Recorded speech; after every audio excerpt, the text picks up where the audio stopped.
right? If there is a common enemy, it is the duty for the Muslims to defend them, not just to defend. Yes.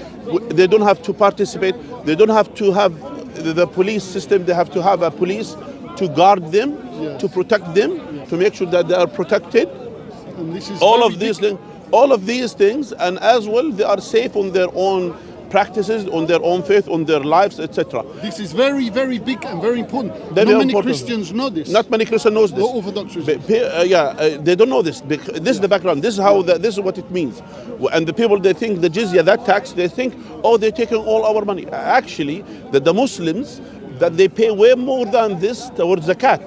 Even this jizya, which the non-Muslims gives, which is, as I mentioned, is like one single golden coin for the whole year, for example, or for the whole certain era.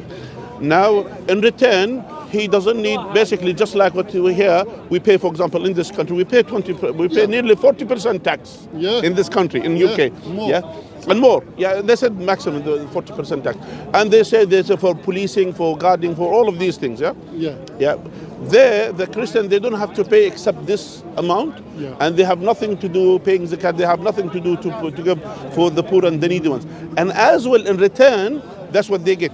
And in return, if one of them is poor and unable to pay, for example, then they are exempted from paying it.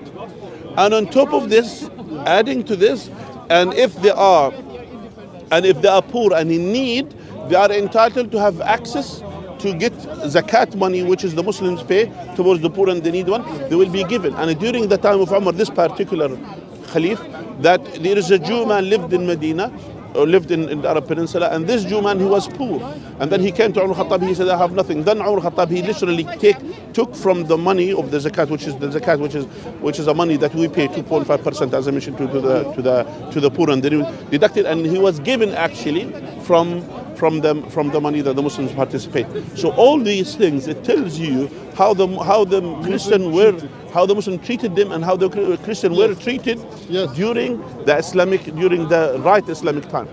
That's why I don't advise, especially people who are Orthodox like yourself, to judge Islam based on towards the end of the Ottoman Empire.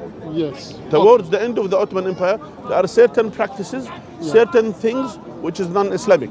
That including as well towards us, even Muslims, Arabs, for example, towards the end of the time of the Islamic, when there is some kind of when actually Zionists kind of penetrated, in the Ottomanic system, you could say. And then what they have started, they started as well imposing actually the Turkish language on the Arab speakers, and to that extent, that's why we had the Arab Revolution, which they had when they revolted against the Ottomans, based on too many factors that happened. So the point is, if you are oppressed by the Ottomans, if you are oppressed by the Ottomans, you can't judge Islam. And as well, Muslims who are born Muslims, as I mentioned to you, my name is Muhammad Zahir Muhammad Fayyad Muhammad. This, my great grandfather, he was literally executed by the Ottomans. And he didn't do nothing, just only for his, I don't know what he has done. Even they said he may be even a threat. Even he didn't do nothing, but he was someone who was a person who people used to refer to him, people used to respect him, and he used to dislike oppression that's happening. So what they have done, they came and they killed him. And adding to this as well, it happens that especially in my town, which is called Karak, which is my city in Jordan.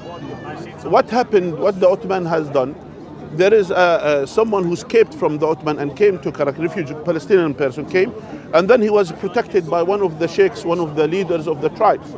And the whole Karak tribes, they get together to support that. They said, you cannot take, he came to our place, we give him the refuge. What they have done, what the Ottoman has done, some of the leaders of the Ottoman, the armies, they kidnapped two of his sons, they burned them alive. God, how many years ago this? We're talking about in the beginning of the last century. We're talking about, you could say, we'll call it 1908, 1910, during that time. Which means these are things, which is between that time until the 1916, when the Arab Revolution happens.